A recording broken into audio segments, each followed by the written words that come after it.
The sky so far, but I can't lose it.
Sim racers from around the globe, honoring a revolutionary era of open-wheel racing.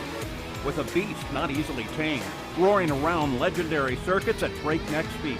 When engineers and drivers push boundaries, sometimes too far. When heroes muscled roaring beast wheel to wheel around the hallowed ground. A time when the only driver aids were his 2 feet.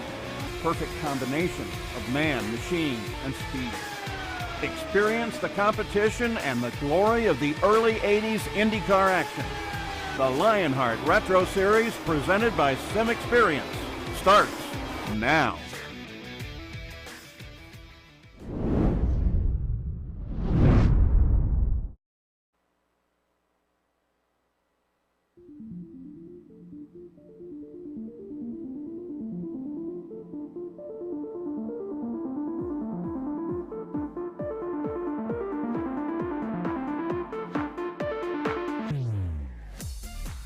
It's time for the Thunder Down Under as we head to Australia for round 6 in the Lionheart Retro Series. It was Mark Cohn taking victory last time at Pocono in our first Triple Crown event of the season, but we return to the road courses here in southeastern Australia, knowing that qualifying might be crucial at a track that Ryan Otis led from flag to flag 12 months ago in the HyperX Grand Prix of Phillip Island.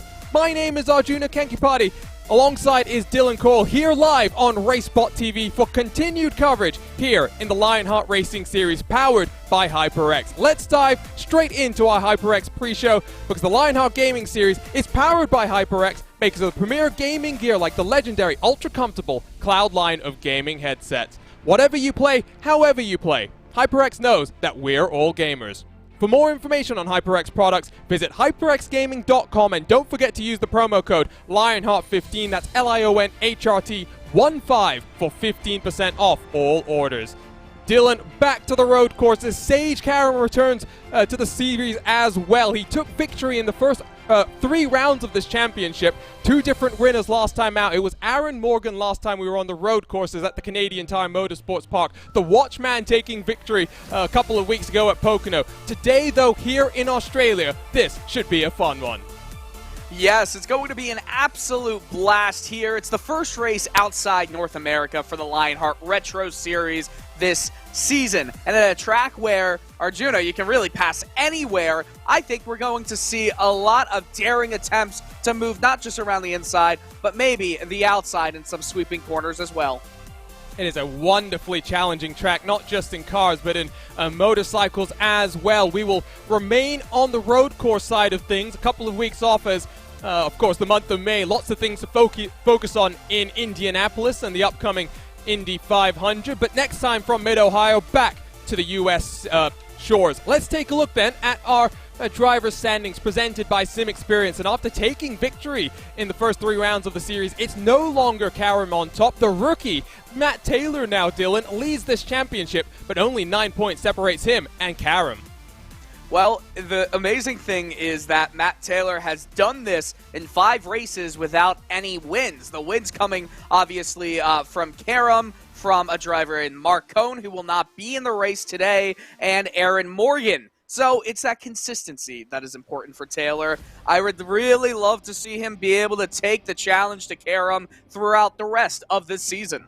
Well, he's second in practice right now, only 1/10 behind Sage Karam in the 2-car. Ryan Otis did lead from a flag to flag last year, so qualifying will be important. What can Taylor do then in the time that he will have allotted out on track? A look at the rookie standings presented by Buttkicker. Of course, Taylor on top in one, he'll be on top in the other.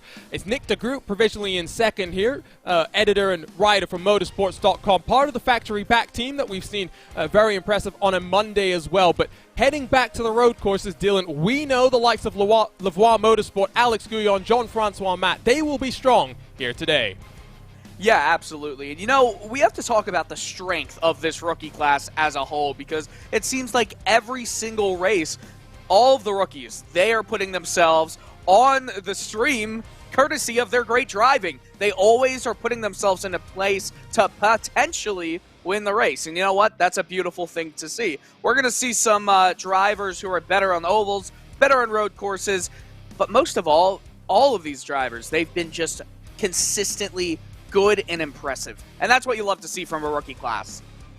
I do love always seeing rookies coming forward in series like this. A look at the team standings then presented by HyperX as Avatar Order Racing. Just like in the other 2 Lionheart competitions, the IndyCar and the Speedway Series, running away at the top, almost 100 points clear. But then Raven Motorsports, Graphics, LC, and Lavoie all embroiled in a close battle for second, with Elite West Motorsport in pursuit as well. Let's talk a bit about the series details presented by Minus 273, the premier name in karting gloves. Their industry-leading gloves are super lightweight and durable, made of a breathable poly spandex. Whether you're a kart or a sim racer, Minus 273 gives you the control to reach victory lane.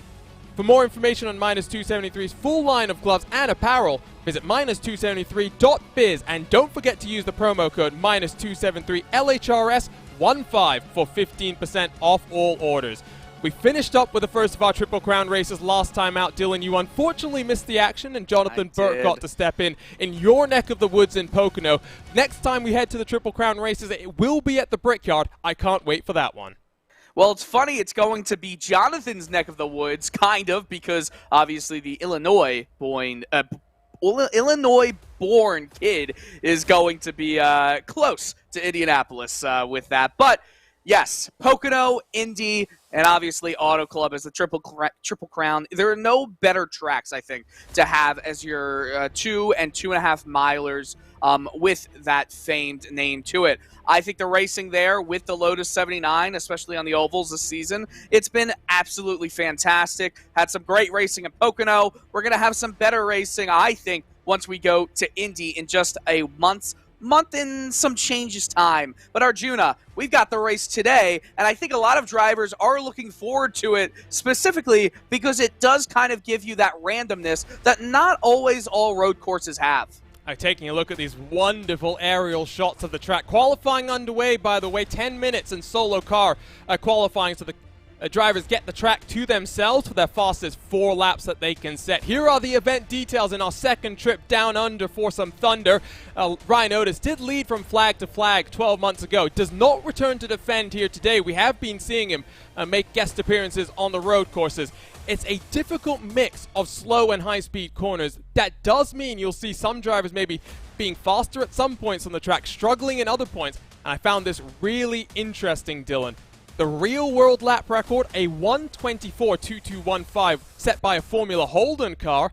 Last year's lap record, a 1:22.277. We are going faster than they go in the real world at this track. Well, that's because Phillip Island doesn't really have too many high-profile series racing at it, which, honestly, I think it's a shame. It would be a great track to see some of the best open-wheel cars come to, but unfortunately, it's not that case here. I think the action corner, the action zone I was talking to you before we came live, Turn 4. Honda corner. It's right after a hugely fast left-hander in Turn 3, Stoner corner. Obviously, that follows other fast corners on the track. That's going to be a quick deceleration zone. We're going to see some passes try to be made, and if you get it wrong, you're going to go in the grass, and you could potentially hit some barriers. I tell you what, let's talk a bit more about this track. You don't get a sense of the elevation change that runs around this track. It really is carved into Phillip Island in Victoria. About 4 and a bit kilometers, 12 corners in total. Opened in 1978, but racing on Phillip Island has a history going all the way back to 1928 when they used to race, guess what, on the public roads. A story that I think a lot of people will be familiar with. You start coming down that long pitch straight through the sweeping right-hander of Turn 1 that sometimes might be flat out. Don't think it will be in the Lotus 79s, through the southern loop, and that's where Dylan said Turn 3 is a very quick left-hander into the first of the switchback hairpins, Dylan, and then you work your way in towards Lukey Heights. I don't think that this graphic can even show how major the elevation changes are going to play a factor here. I mean, once you go around Siberia, which is 6, you go all the way up to Turn 9, which is probably the height of this track in Lukey Heights. Then you come down a quick, sharp Turn 10 right-hander before finally coming back around, sweeping onto the front stretch, the Gardner Straight. Another one that's going to be difficult, Arjuna, the Southern Loop, Turn 2. That is off camber. That will be uncomfortable. What I'm trying to do is pick up some drivers coming across the start-finish line. I'm not sure I'm going to be able to do that, but I tell you what, let's jump on board with championship leader Matt Taylor here coming through the Southern Loop, and let's ride around for a lap at Phillip Island. Out of Turn 2 on the power as aggressively as he can, down in through the quick sweeping Turn 3. Provisional pole position for Matt Taylor in the 8 machine. Lap times on the left-hand side of your screen. Braking at the 100-meter marker in towards turn number 4. Misses the apex here, but on the power very gently, and now in towards Siberia. This one is cambered in, but he's running a slightly wider line to just enable him to get onto the power that little bit earlier. Uses all of the track on offer as well, and now into one of my favorite sections, not just in Australia, but of course of the iRacing service as well. In through Lukey Heights. It's a double left-hand apex where you kind of commit full throttle as Taylor does on the entry, but stick to the left-hand side down the hill, braking at the 50 marker in towards this very tricky right-hand hairpin that leads you into this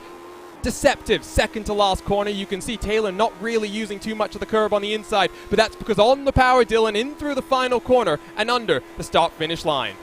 My goodness, isn't that such a roller coaster ride to watch? It's so much fun. I'm sure that all of the drivers are enjoying it, but they're also a little bit nervous at the same time as Taylor gets I believe that was a 1:21.544 time, so not improving. But I'll tell you what, from a lap like that, from the track like this, it shows a lot of your skill. I mean, you saw how much curb he was taking going in the Honda, the one where he did go wide. It didn't really hurt, I don't think. Maybe it lost him a tenth because that turn 5, that small right-hand kink, I mean, it's such a small, short section before you slow back down again. I think, by the way, Sage Karam will be starting from the tail end of the field. We're riding on board with the former Indy 500 competitor Richie Hearn. Great to see him on provisional pole position, but Wow. Sage Karam is not out there on track for qualifying. My suspicion here, Dylan, is I remember seeing something about an end-of-line penalty for Sage because of some contact earlier in the season. I believe he'll be starting back in 29th position.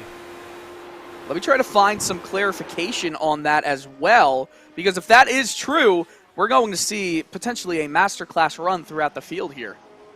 Must say as well, Richie Hearn, someone not usually accustomed to running at the front on the road courses, especially I think here, and we've got a driver profile for him coming up later on.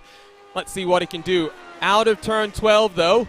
It's a 1:15 and counting for the number 70 machine. Lots of cars already down on pit road with still 3 minutes left on the clock. He doesn't improve, but neither does anyone else to go faster than him. David Sirois has gone up to provisional second. Matt Taylor now in third with Michael O'Brien in fourth.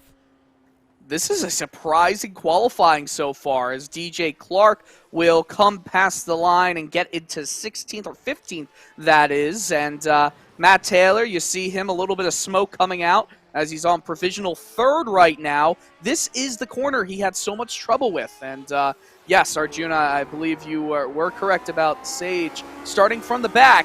That's going to be interesting, though, to see what's going to go on with his race, because it is going to be dangerous for him at high speeds to try and make a lot of passes. Well, he's going to be one of our hard chargers in the race, that's for sure, as he ride on board with the championship leader down the hill into the braking zone here. A confirmation, by the way, coming from last week's race winner as Taylor loose through the right-hand hairpin. That will end qualifying for him, and indeed for the majority of the competitors as well at the front of your field. I think Ricky Harding might be one of the final cars coming to set a lap time, so we'll check in with the number 7 car, but oh so tricky to get the power down a bit too aggressively through that corner. Harding looking like he's going very slowly, so with 90 seconds left, I do think we have our 30 cars ordered for now. I was just saying as well, it was last week's race winner and part of race control on occasion, Mark Cohn, that was jumping into our YouTube chat to confirm that one. Yep. That was a fun race. I'm not sure if you got to catch it, Dylan, because of course you were a bit busy doing some other things, but we got treated to the typical Pocono photo finish. I don't recall what those other things were that I was doing, but nonetheless, it was, of course, not as important as Pocono was. What do you think the hardest corner is here, Arjuna?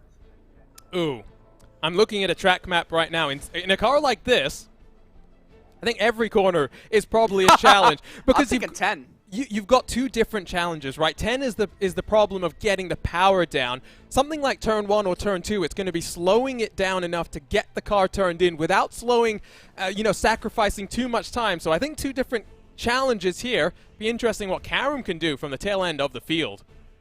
Yeah, it's going to be a lot of fun to watch his progress throughout the field. But how about Richie Hearn? That is awesome to see him right now, provisional pole. We think he's going to be up there as we see a car come out of the pits, maybe to just get a few more corners of practice. That's what I'd be doing if I was that driver out there. But Arjuna, just 15 seconds away from making it official for Richie Hearn and the rest of the field. I'm excited for this race. It's going to be a banger of a race. And on the front row, it will be Richie Hearn for the first time taking us to the green flag alongside a rookie in David Sirois. Checkered flag flies in qualifying. Let's go trackside here in Australia to take a look at our starting grid for today's race.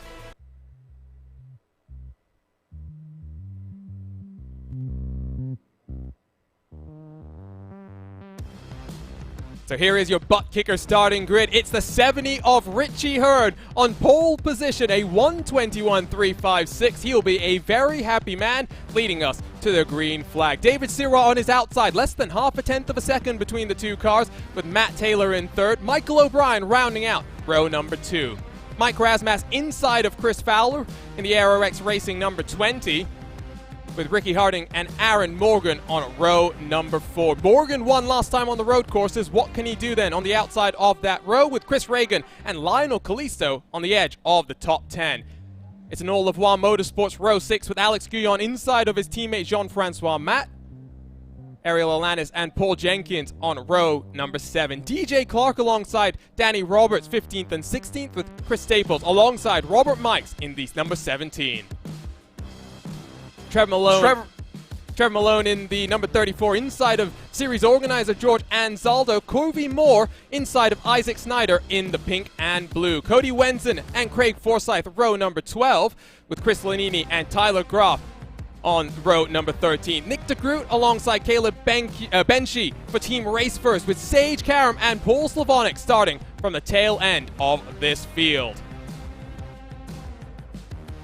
So a very intriguing race up here on the horizon. 51 laps, and we haven't talked about strategy just yet, Dylan, so let's do that right now. The fuel window, about 21. It does mean cars guaranteed to be down on pit road at least twice in this race. Yep, and it's going to be a very tricky pit exit because it basically merges right back onto the track. It's not basically, it does merge right back onto the track. So when that happens, all of the cars that are going by the slower traffic will have to really keep their eyes peeled to make sure we don't have any catastrophes happening into turn 1. Drivers have actually, I think, been informed they have to use the second of the pit exits, which takes you right in. Ooh, there's been a bit of a checkup there. And I'm not sure who that is, with significant front wing damage already. But wow, right off the bat then, drama. We'll talk a bit about that pit exit. You caught it out of the corner of your eyes from that camera shot we just had a moment ago. It merges in through turn 1 rather than across the start-finish line. It will be interesting, Dylan, how drivers adapt to that. Yeah, that is a unique pit exit to take, but you know what? When they do have to take it, I think it's going to be a while safer. There's going to be more mistakes that happen. It's grassy, it's thin right around the edges, so we're going to see some mistakes, more than the one we just saw right as they got going. I'm still trying to check out who was the driver with all of the front wing damage. Can't quite see it yet. I think it might be Chris Covey. Covey Moore. Okay, Covey Moore. I tell you what, we'll have to unpiece that one in a second. We have, as always, onboard cameras to take a look at, so let's quickly work through at least 4 of them. First up, it's Michael O'Brien with the HyperX onboard. Whatever you play, however you play, HyperX knows we're all gamers, and HyperX is always ready to game. Ricky Harden has the Graphics Esports onboard, world-class design from the real world to virtual. Visit graphicsesports.com. So it looks as though with a slightly shorter 30-car grid, only 2 cameras rather than the 4 we usually get to take a look at. Dylan, give us that report. You've been taking a look at the cars with damage. Yep, it's unfortunate, but it is Cody Wenson, and it looks like Covey Moore. So Cody and Covey with the damage and the bigger mistakes, I guess you could say, in the season so far. Cody Wenson is the one with way more damage, even though Covey has a slight tick, I guess you could say, on the front wing, one side of it. It's not good. Well, I tell you what, that's going to be something to contend with now over the next 51 laps, but pace truck about to pull down onto the safety of pit lane. Competition, commitment, excitement. This is Lionheart, and at the front, it's Richie Hearn for the first time, bringing us to the green flag here in the HyperX Grand Prix of Phillip Island. Onto the main straight, we rumble, and the engines roar as we get underway with the green flag action. 3 wide they go as it's Chris Fowler in the middle of the sandwich. Danny Roberts defending aggressively down in towards turn number 1. They're all working their way through safely. Richie Hearn able to hold on to the race lead, with Matt Taylor defending from Mike Rasmas, and Michael O'Brien from behind as the championship leader, Dylan, focuses on keeping that points advantage. Yeah, almost coming together right there at the exit of 2 into 3. This fast left-hand sweeping turn as they head into Honda. Will some daring attempts be made? Oh no! There's calamity in the Honda! All the front runners are taken out! It was Chris Fowler that plowed into the side of, who was that? The Lavoie Motorsports car of David Sirwa, who started on the outside of the front row. Chaos then in through turn 4, and the field scrambles their way in through a Siberia. Ricky Harding finds himself in second, up 4 positions, with Lionel Callisto rounding out the podium positions, but being hunted down by Chris Reagan. Let's check in further back in the pack as well, because there was lots of side-by-side action as they work their way down the hill. That's Chris Staples getting on past DJ Clark. Right behind them, it's Sage Karam trying to make up a number of positions. He's already up 10 into the top 20 here. Well, it's easy to get positions, especially when there's a huge incident. Matt Taylor, the championship leader, was heavily involved, is in the pits. I don't know if he's going to be able to get this race back underway for that car, the 8 machine. Oh my goodness, that's just such a shame. And we will take a look at the replays as soon as we can. For now, let's pick up the live action, because there goes Karam down the inside of George Enzaldo, working up now 16th on today's action. If we can get up into the top 10 with Matt Taylor down on pit road, that will be crucial in terms of the championship picture. But look at the gap out front that Richie Hearn is scrambling away with here, Dylan. Hearn is a man on a mission, and I think that was Kalisto trying to make a move on Aaron Morgan. Yeah, as we get a view, a much prettier view, I think, of Honda this time around for all of the competitors up front. This is another challenging corner. It's almost like a mini carousel, just not as extreme, I guess you could say, like the Nordschleife. Is that comparison relevant? I know what you mean, and I don't think it's too far afoot as well. Single file, Morgan now tucks into line. So 1, 2, 3, it runs Richie Hearn, Ricky Harding, and Chris Reagan, who has managed to get on past Lionel Kalisto in the 97, completing lap number 2. The gap out front is 3 seconds. That silver and pink number 70 machine is on a special type of fuel in a week, Dylan, where fuel in the U.S. has been a very special commodity. Yeah, you have to remind me. Apparently, though, everything with the pipeline is back underway. I think we'll be okay. Well, side by side, it's still O'Brien and Morgan in through turn 1. You can run like that, but the 48 will have the inside of the southern loop. The 97, though, supremely confident under the brakes. Can he hold it, though, on the power? Morgan, oh, look at that, up into 4th position. This is wonderful action between the two of them. All the while, though, it's Richie Hearn that runs away. I think we have the first of our racespottv replays queued up on the start. And so let's try and figure out everything that happened. Down in towards Honda, you can see it's Chris Fowler just missing his braking zone. It was Mike Rasmas that got the first bit of contact, Dylan, but it was Sirwa, I think, who was the big loser. Yeah, absolutely. If anyone, I think it's Taylor. I mean, he's pretty much out of the race. He had some pretty big suspension damage in his rear. It just completely missing the brake. Takes out so many drivers. That's worthy of a major look after the race as well, and maybe repercussions going into the next race at Mid-Ohio. That's just, wow. I mean, look at this slow motion right here. Takes out 1, 2, 3, 4, himself included is 4. And do we have any more?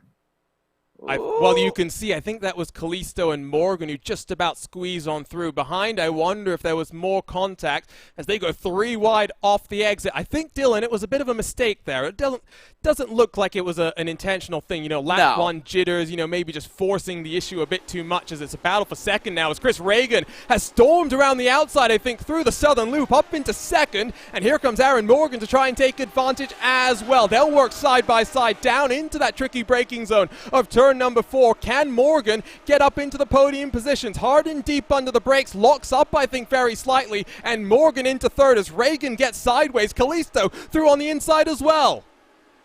Yeah, wow, that was just some weird driving. It almost looked like he gave up the position to Morgan, but nonetheless, Kalisto is now going at Morgan. We'll see if he gets anything going on here up into Lukey Heights. Also, Sage Karam, he's up the positions.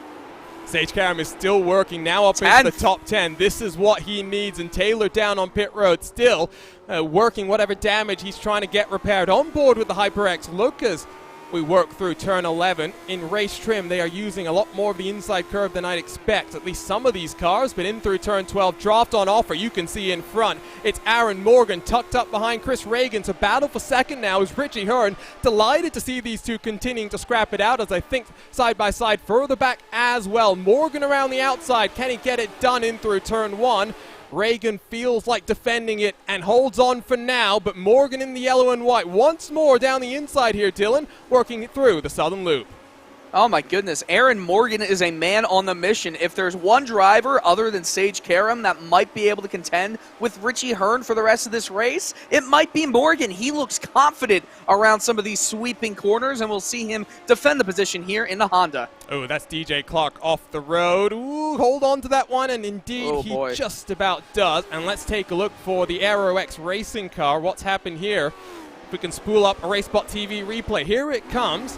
And down in towards turn 2, just a little bit sideways and a bit deep under the brakes, trying to follow, I believe that was Isaac Snyder in front. And we'll take a look at the onboard look as well here, Dylan. Dirty air playing a bit of a factor. You could say that's lack of Aero X racing. You got me to unmute myself there, Dylan, to express my laughter on stream. Good. That was the goal. Back to live pictures, we jump. Left side of your screen, take a look at the, well, can you call them movers and shakers or can you call them survivors and, well, victims as they are? It's Reagan up 6, Karam up an incredible 21 positions, and I tell you what, Dylan, he might be the one to hunt down Richie Hearn. He's only 7 seconds adrift from the race leader right now. I mean, that's unbelievable. I wish we could get, if we had a bigger crew, I think we could get replays of every single move that he was making, because my goodness, what a long highlight video it would be for him as he's coming around 3, going into 4, and he's got a lot of traffic in front of him, but some clear air. Oh, you saw that lockup. Almost gave him some extra free positions. That's Harding, I think, defending from Kalisto. Oh, what happened? What happened to Jean-Francois Matt? Oh, you're right, something's happened to the Lavoie Motorsports car, so not... Oh, no. He's off track and at Honda, and there's a spin right at the exit of Honda. That's Covey Moore as well in the factory-backed car. I'm not sure if 2 goes into 1. I think Tyler Graf is off the road as well. Oh, that's a bit more chaos in through Siberia.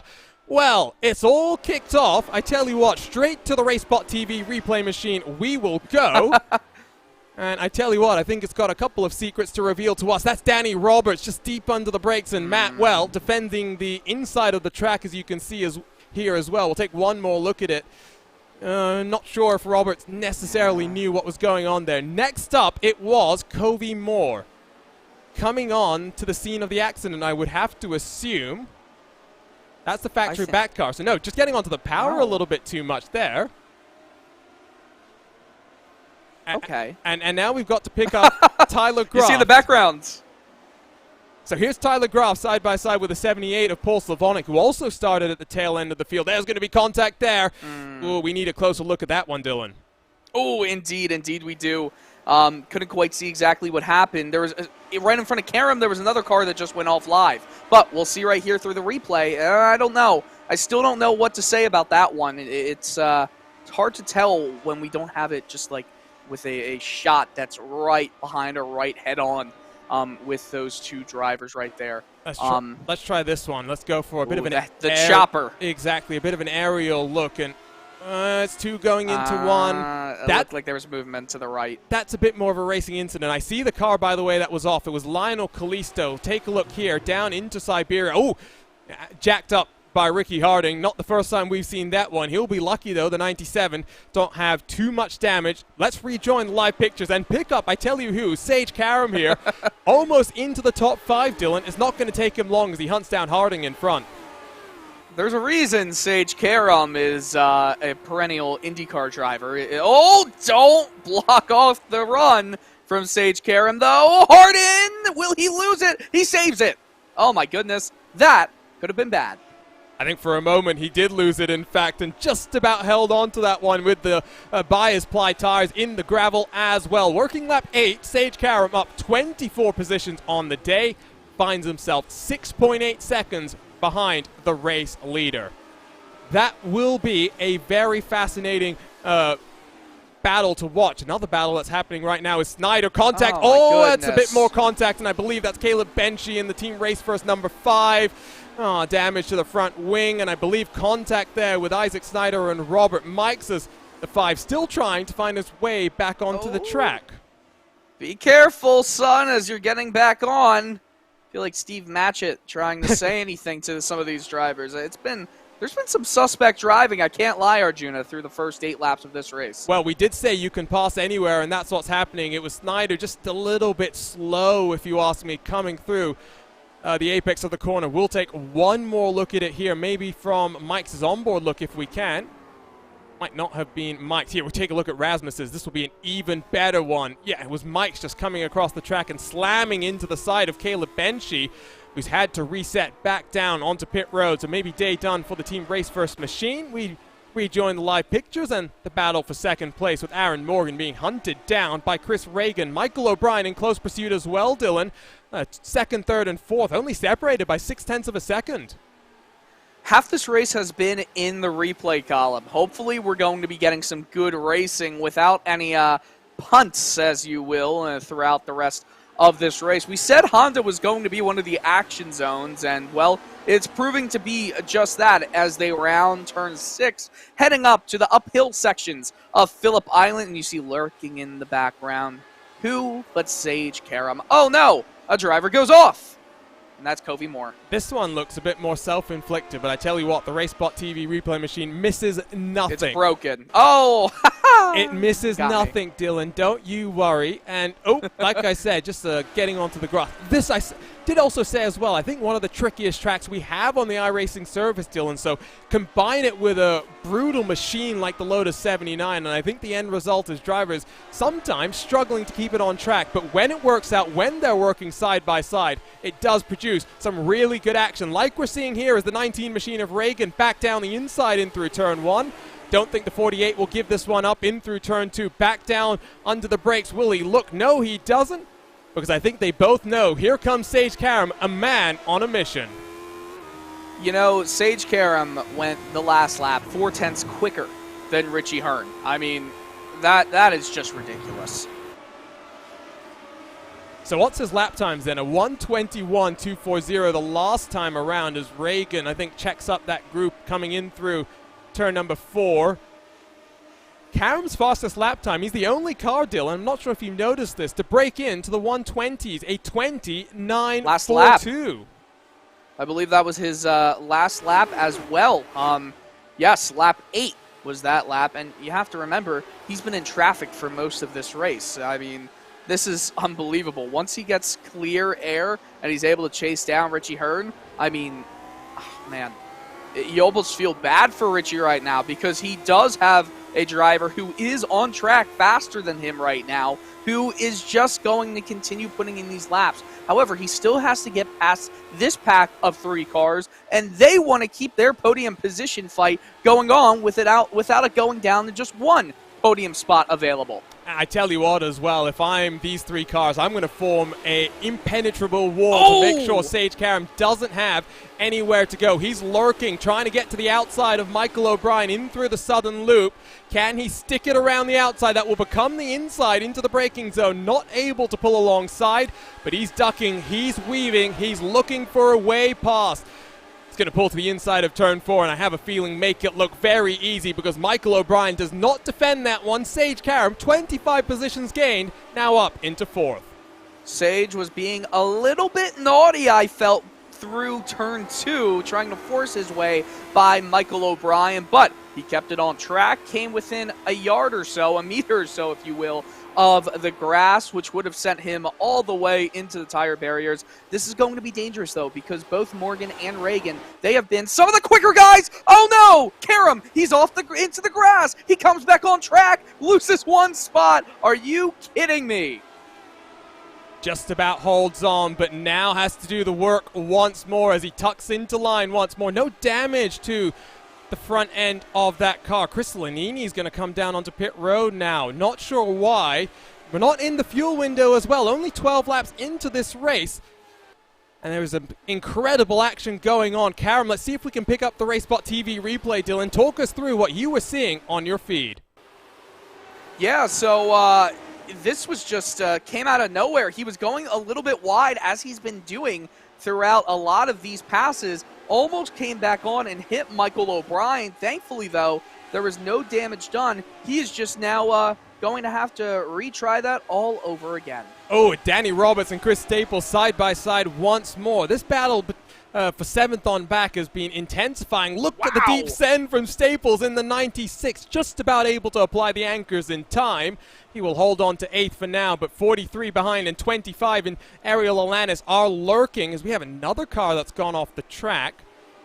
It's Cody Wenson backwards in through the southern loop. Will rejoin, having taken that damage early in this race, Dylan. I'm guessing that probably had just a little bit to do with that. Yeah, it's been unfortunate for both Cody and Covey in this race so far. The Cody and Covey damaged brothers, I guess you could say. Yeah, it's been unfortunate, but it definitely had something to do with that. This is the battle, again, we're going to see, and Richie Hearn is off in the distance. He does not want to pay any attention to this. He just needs to worry about his own race. Will a move be done by any of these competitors into 2, Arjuna? I don't think so. Karen might think about it. In fact, it's O'Brien who thinks about it as a defense from Karen behind. So you can see all of these drivers, I think, know that he's lurking. But in the meantime, Hearn has extended the gap. It's now 4.7 between him and Morgan. If he can get it up to about 5, maybe 6 seconds, what can he do with that advantage? There's the move down to the inside once more from Sage Karam. Slots right into the line behind Chris Reagan and now sets to work on hunting a podium position once more. Jump onto the nose cam here and take a look as we ride on board with the IndyCar driver. Not going to be competing this coming weekend, Dylan, in the Indy GP, but he'll be full eyes focused on his Indy 500 campaign. Yeah, that will be exciting to see what he's able to do there. You know, it's been fun to watch a lot of the IndyCar races this year, mostly because of how weird the rookie class is, right? I feel like it's been the most interesting rookie class in a number of years in IndyCar. Sage Karam, he's going to obviously be competing against a few of them. Actually, I think it's just McLaughlin in the Indy 500, right? Yeah, I think just McLaughlin, Grosjean, and, of course, Johnson sitting out. Here comes the draft. What's going to happen? Will they look 3 wide? Reagan, I think, content to tuck in. Can Karam get 2 in 1 down in through turn 1? Yes, he does. It's Karam into second. It's Karam with a 4.2 advantage to hunt down, and Richie Hearn will be looking in his rear view mirrors now as he's got a new challenger on his mind.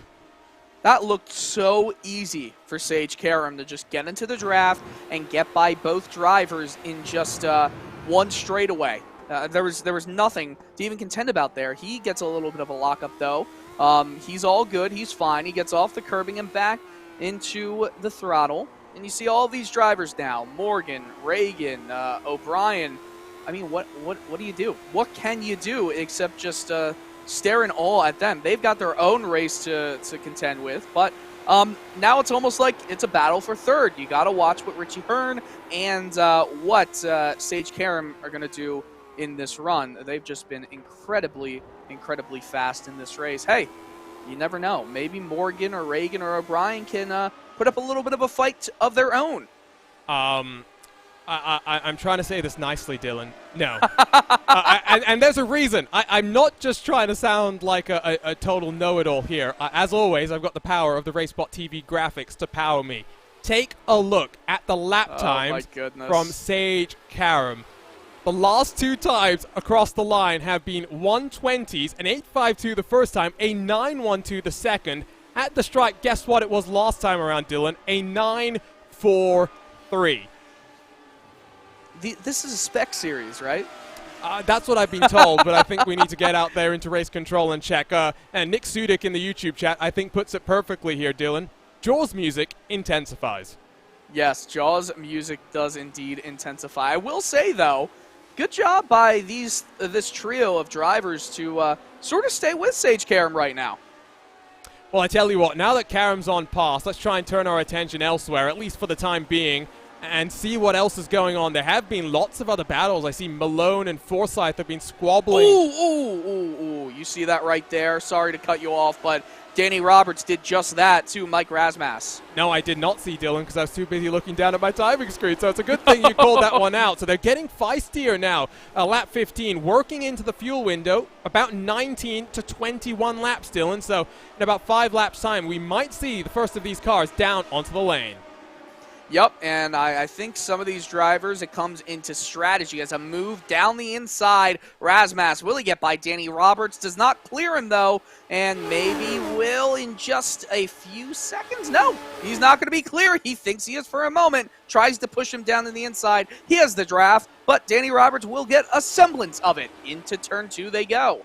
But now inside, of course, given to the 68 machine, but the all-red, can he do it around the outside? Just about keeps the right rear out of the gravel, but allows Razmas to slide up into 9th position. So lap 16 here. Razmas looking very rapid. Now looks to the inside of Staples down in towards turn 4. Side by side under the brakes. And the 68, 2 positions gain in just half a lap's time. In front of them as well, it's close between Ricky Harding and Alex Guyon. There's Lavoie Motorsports number 08. He has just lost the position to Ricky Harding. What we're seeing, Dylan, is tire life and tire conservation is influencing when different people are fast during the run. And to update Arjuna, I'm not sure if you have it in any... Oh, Staples! Oh, no! Through the gravel! Will he be able to get it going? Yes, he does. So he'll stay on. I don't know if he had any damage there. Be careful. Oh. It always makes me so uncomfortable seeing drivers rejoin. Take a look at this, though. Ooh, it's Roberts. Oh. Not sure if that's maybe a bit similar to what I Naughty. missed before there, Dylan. A little, it was kind of dissimilar, but I will say, a little naughty right there. A little naughty. A couple more RaceBot replays to take a look at for Oh. Snyder in the pink and blue. Can he hold on to it? Oh, and in Oh, the background, Slavonic all by himself. Cue the song all by himself. Oh my goodness. On board with the 78. Take a look here. Listen to the engine as well, just off into the gravel. You see Snyder on the grass as well and goes for a bit of a sympathy spin. We've got another incident to take a look at, Dylan, so let's not dawdle and take a look at what's happened to Nick de Groot for factory backed. Oh no. What happened to the Groot? Well, in through the braking zone of turn 10, runs a bit wide and, oh, Yeah. just a little bit of a lazy spin there. That was the cutest looking spin I've ever seen. The most anticlimactic of spins given I how the day has know. gone so far. Oh man, but I'm sure de Groot is very happy about that being a very minimalistic looking spin. I'm probably not so happy that the all-seeing eye up here in the production booth has managed to catch it. On board we jump with the Lannis, edge of the top 10, now tucked up behind Danny Roberts because of all of the carnage between Roberts and I think the Chris Staples 96. They've fallen about 2 and a bit seconds off the back of the 68 car, who's hunting down the Lavoie Motorsports machine of Guyon for 7th. Alanis tucked up in the draft, looks to the inside through turn 1, but I think just decides to relent for now. With just a couple of laps to go into the fuel window. Gap out front. Not sure if you've been checking along with it, Dylan, but down below 3 seconds for the very first time. I will say, though, really good job still by this trio behind Karam to stick with him. This has been impressive. Richie Hearn, he's got a load of drivers to contend or worry about, but I wonder if this makes him decide to go into the pits a little earlier. I don't know. Maybe. Just waiting until they get close enough. What do you think the best call is? The undercut or maybe an overcut? Given what we've seen today, if you're Richie Hearn, do you think about strategy, Dylan, or do you just think about survival? Okay, fair enough. Well, enough. by the way, Michael O'Brien and Chris Reagan just had a little scuffle happen. Oh yeah, they're very close, and you can see falling off the back of Aaron Morgan as they'll work side by side across the start-finish line. Gap out front down to 2.5 seconds. Richie Hearn's internet has done a wonderful job of holding up for him so far today. Wonder how aggressive he'll push it on the defense with Karam. Still side by side as Reagan trying to slip a move down the inside. Gets it done for now. But these cars, 1.5 seconds adrift from Aaron Morgan, so lots of work to do to catch up with the 48 machine. I must say, as you know what, I'll wait to say it until we see if there will be a move done into Honda. A deep run down the inside. Will he make it stick? You could see he's just struggling with these tires as old as they are. Drifting a little bit around there. But love, love, love. We do love when you talk to us through the YouTube chat. just Nick Sudik, he's having another absolute beauty here of a comment, and I must say, the group just wanting me to blast that Euro beat with those drifts. I see you, Nick. And if you make that, let us know. I'm trying to think, is there a more appropriate genre of music than Eurobeat? Probably not. No. Yeah, no. What are you talking about? I'm struggling to think of one. Gap out front, by the way, now down below 2 seconds at the start-finish line. Karam has the pink and silver machine in his sight at the line. It's a 1:29.70 from the 2 machine. He has found the most incredible of pace here today as Mike Razmas, the first of the cars coming down onto pit road, Dylan. So the pit window open, and we've got a car to blink. We'll have to see where this will put him, because I believe as he came in, he was in position 10, if I do remember quite exactly when he walked in, when he drove into it. Very quick stop. I don't think he decided to take any tires there, so just fuel only, and goes around this weird portion of a pit exit, the safer one, but this is dangerous right here. Oh my goodness. There is not much width there for a car to get around. It will. Ooh, David Speaking Searwell. about around. Yeah, speaking about around, indeed. That was the car that started on the outside of the front row. Has not been, can you say an easy day? I think that would be putting it mildly, to be completely honest. It's been a torrid day for the 99. Let's take a look at what's happened to him in through the southern loop then. Already some damage to the rear end of that car, and it just steps around on him, and he goes for a bit of a 180. Look at that rear wing damage as well. Not really something that can be fixed, so something we'll have to deal with. We've got a bunch going into pit lane. Morgan is one of them. I think everyone's going to come down this time Richie around Hearn. with the fuel window being where it is, and Karam. you got Karam, O'Brien, Reagan. The only car to stay out there was Alanis. I think Danny Roberts has had some sort of an issue coming down onto pit road, or has he missed his box? I'm not sure what's happened there. We'll pick it up, but the race off of pit road. It's close between Hearn and Karam. Down to just a couple of tenths now for the race lead, and brings in Morgan as well. The top 3 cars separated by just 1.5 seconds as they thunder their way back onto the race course, merging in through turn 1.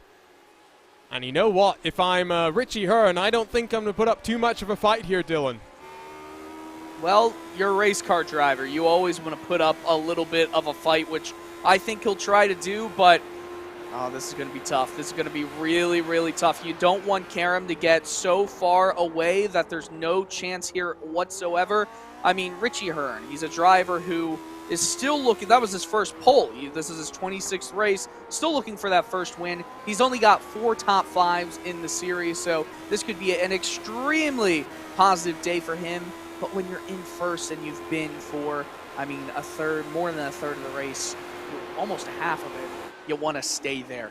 But I get what you're saying, but the pressure, it's on now, indeed. And he went a bit to the inside in through turn 10. That's going to compromise him all the way down into turn 1. It might look very simple here to come across the line to complete lap 21. Alanis is down onto the pit road as well. So it's Hearn from Karam as we come under the bridge and across the start-finish line.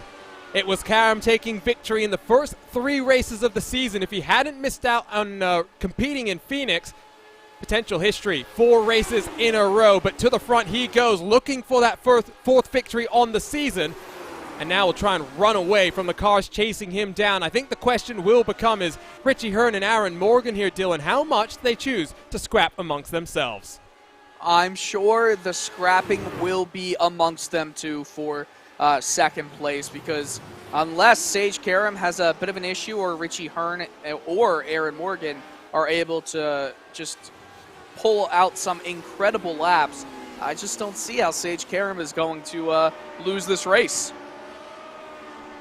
And so it turns out, you asked if this was a spec series, Dylan. Turns out even putting a poor old Sage at the back of the field, 30 cars, he can rocket his way to the front and not even break a sweat, give about halfway through the race.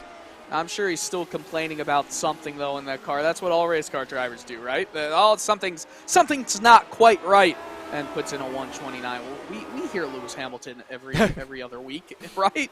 It's never the driver's fault, that's for sure. There is still some incredible action with cars with some damage. I think 2 teammates scrapping it out with Robert Mikes in the 17. There's Nick DeGroot with Covey Moore trying to follow him on through on the 17. So for 19th, 20th, and 21st, damage to the rear wing on the 17. But it does look as though the two factory-backed cars relatively unscathed through the carnage in the opening 23 laps here. I do wonder if once this gap between Sage and Robert Mikes, Kobe Moore, and Nick DeGroot comes down, when he starts to have to deal with traffic, packs of traffic, will there be any action that will happen? Because right now it's around a 24, 25 second difference that's going to keep going down quite rapidly, I would say. Question is, do they just move over? I don't know. I don't know, actually. I'm thinking about it. How long is it going to take them to catch up? It's about 2 seconds in terms of the best lap time differential, but given the damage that DeGroot and company have, it's almost 4 or 5 seconds. At the line, never mind, at the line it's 1 second, so maybe just pit stops coming into effect there. Will take a decent amount of time as you see Richie Hearn getting a bit sideways on the steering there. Let's take a look at our Sim Experience driver profile for the former Indy competitor. 29 starts. This will be his 30th start in his Retro Series career. 10 top 10s and looks to make it 5 top 5s as well. The first start back on the road course at Watkins Glen, and it's only fitting that his best finish as well was a 3rd place at Road America. He will be looking to go one step better than that.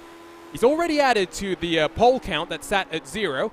See what he can do, because he's keeping Karam very honest right now. The only victory, by the way, that Hearn had in his IndyCar career was at the Las Vegas Motor Speedway back in 1996.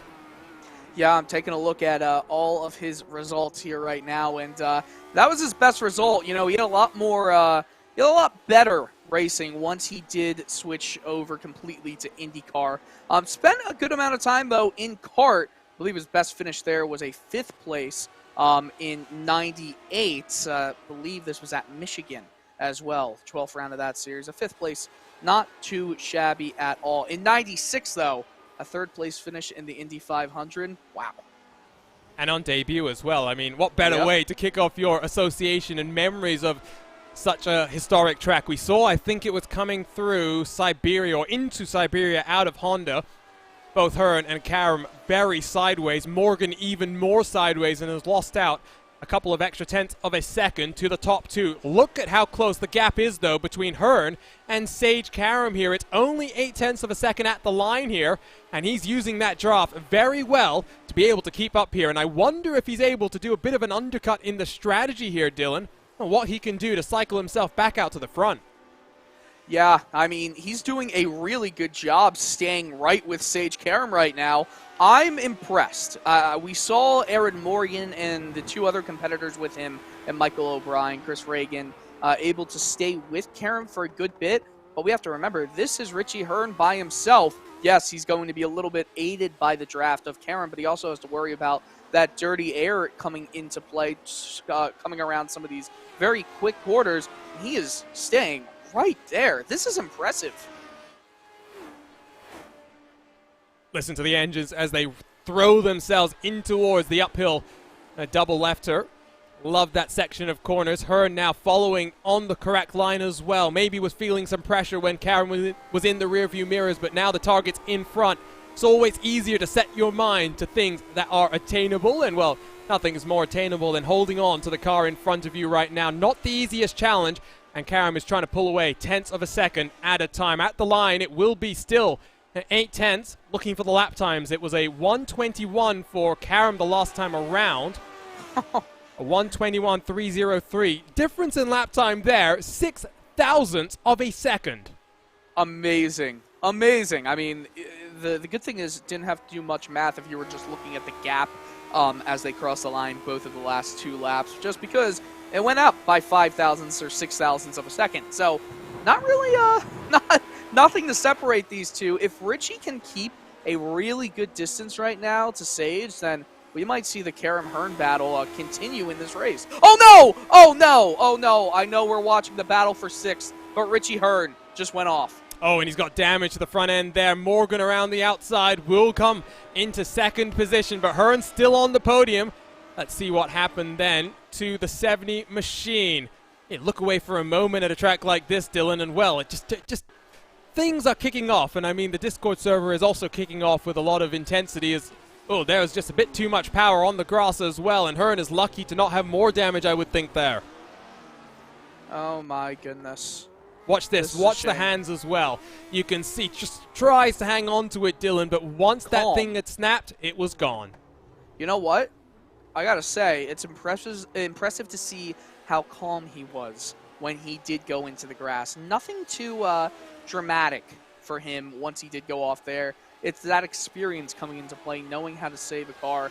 That is a shame, though. I mean, you're usually the one with all these broadcaster jinxes. Yeah, this time it's all on you, isn't it, Dylan? Yeah, a little bit. So this is Harding and Razmas. We'll pick them up once more because they're the closest cars on track. Just a tenth of a second between the two of them for 6th and 7th. A working lap 27 out of 51, so officially past the halfway marker in this race. Had at least one switch around for the lead. That's one more than we had last season. Don't think it's going to be added to this time around. Dylan, the gap between Karam and Morgan, and now up to 5.1.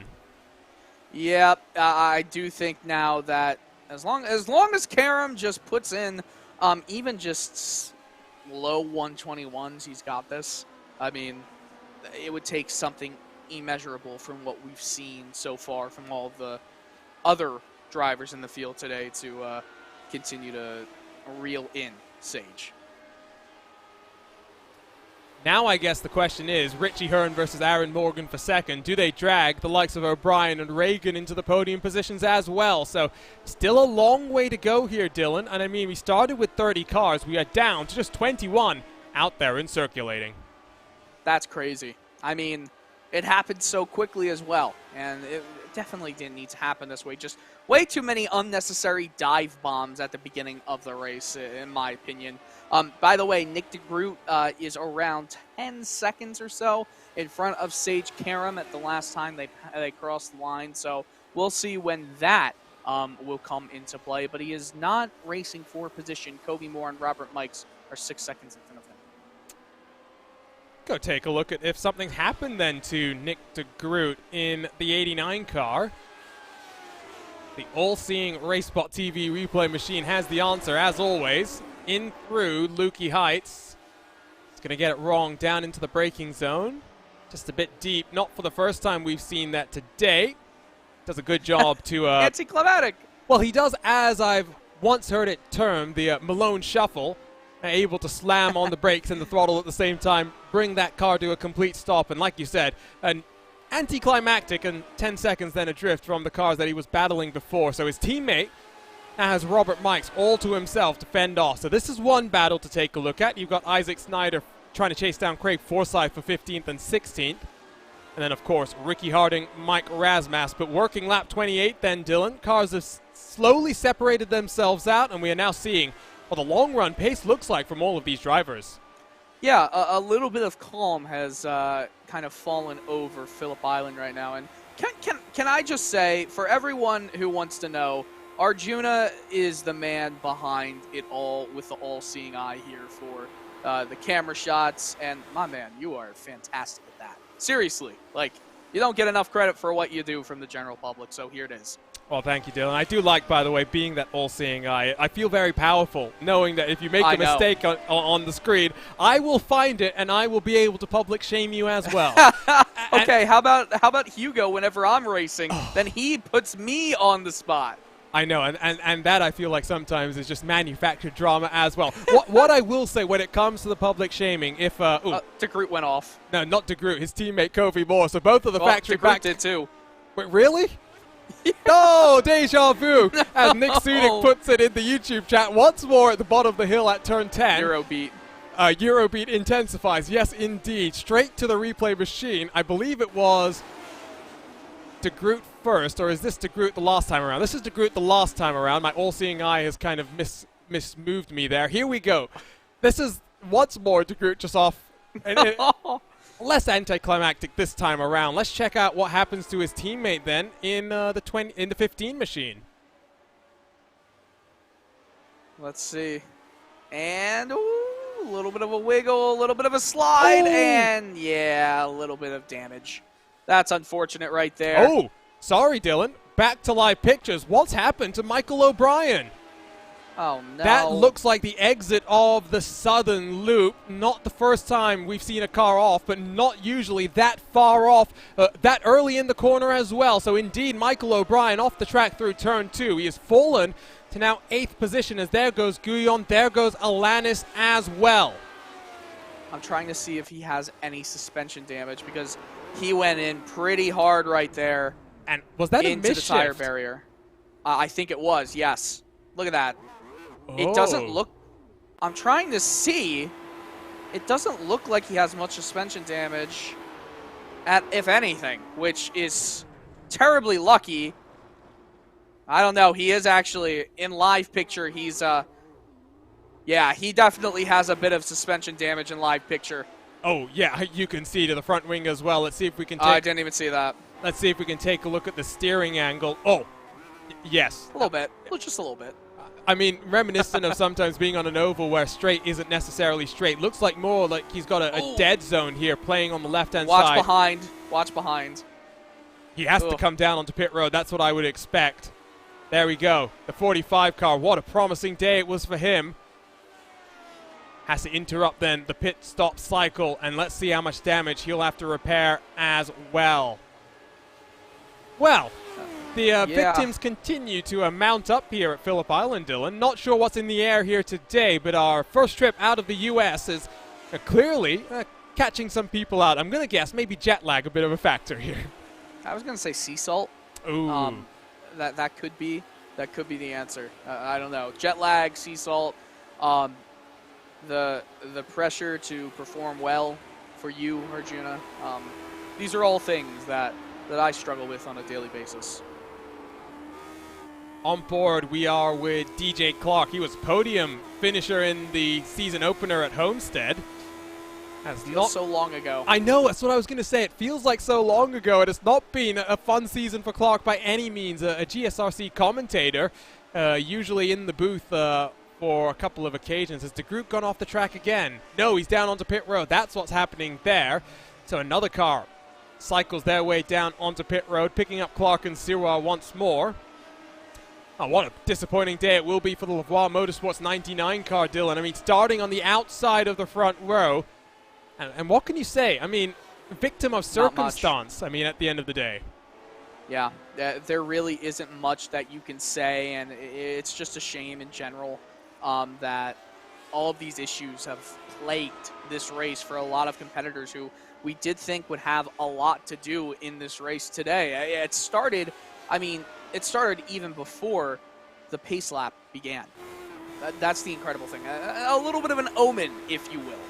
And I don't even think we really went and took a look at what happened there. So I tell you what, let's take this little bit of a lull period in the race to see if we can do so. Not always something that makes the iRacing gods happy, as there goes Clark trying to find a way through, but almost slips off the track. Goodness. Just about holds on to it. Let's see if we can indeed pick this up. Okay, here we go. It has not fallen us astray this time around. We're trying to look for Chris Staples in the 96, and we'll start with him. Oh, Malone from behind. And then you said it was Covey Moore and who was the other one? Cody Wenzen. Yes. Oh, man.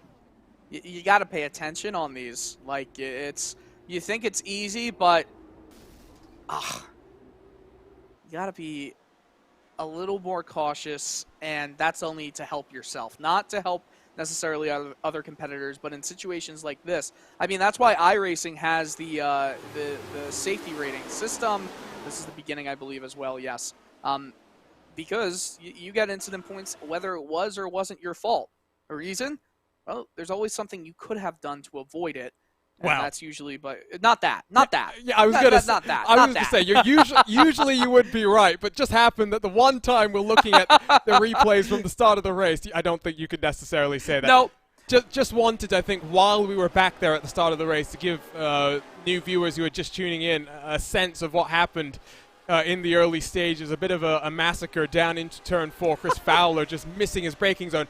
Not the first time I've seen something like that, Dylan. I've commentated on an endurance race here that in 4 hours, I'm reliving nightmares just saying this out loud, but 7 safety cars in 4 hours. Feel free to ask Jonathan Burke about that experience, by the way, if you want to. I think I know what series this I think you know which one it was as well. Yeah. However, the reason I bring that one up is in through turn 4, in one of the later restarts that we had, it was very chaotic in the LMP2 category. I saw a similar move, but whereas I think Chris Fowler just made a mistake and got the braking point a little bit wrong and not trying an aggressive move or anything like I've seen in this other race. In this other race, a driver tried a very late and very aggressive move that really sent a chain of events into effect that I don't think he foresaw happening. It was just unfortunate, not his intention by any means, but difference being aggressiveness versus just slight mistake. I think Chris Fowler should not feel too bad about what happened down into turn 4. Yeah, you know, it's a small mistake that leads to a bigger calamity than the mistake necessarily was, because you can misjudge a braking zone and you can just take yourself out of a position. We saw that with Sage Karam going into 10, if you remember correctly. Well, that could have been an even worse result if it happened on lap 1 with a bunch of traffic around. It's more of a timing-based thing. When it happened, that was the unfortunate part here. Sage Karam just sets a new overall best, a 128.4. Here comes Aaron Morgan, though, down onto pit road. So pitting a little bit early, but we know that everyone is required to do 2 stops. I just wonder what he's doing here. We know from past experience that the Lotus 79, Dylan, becomes a rocket ship as the fuel burns away. He's coming then down a little bit early, filling up a bit more fuel as well. 7.4 seconds in the box. I really do wonder exactly why he's doing that. He's also going to come right back out in traffic as well. I don't know. I mean, hey, listen, it's not always a bad idea to try and roll the dice on strategy, especially when you are so far away from the lead at the current moment. Oh no, you're not again.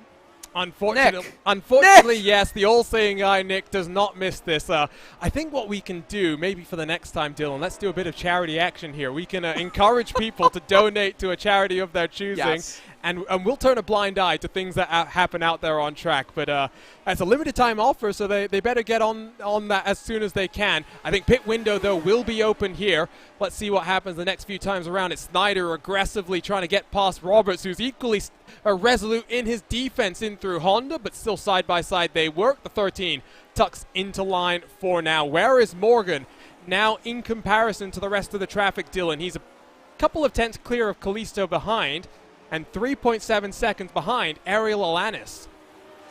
Karam just went 0.06 faster. Oh my, this is not fair. Oh my goodness, that is unbelievable. Ariel Alanis, yeah, like you said, I believe you said he was just going into the pits. Yes, he has entered the pits, and he was the last one to go in, if you remember correctly, from the first pit cycle. This is just not fair, Dylan. I mean, look at the last 4 laps on the left side of your screen. 28.96, 29.97, 28.40, 27.83. What a machine, and now leads this race by 11.5 seconds.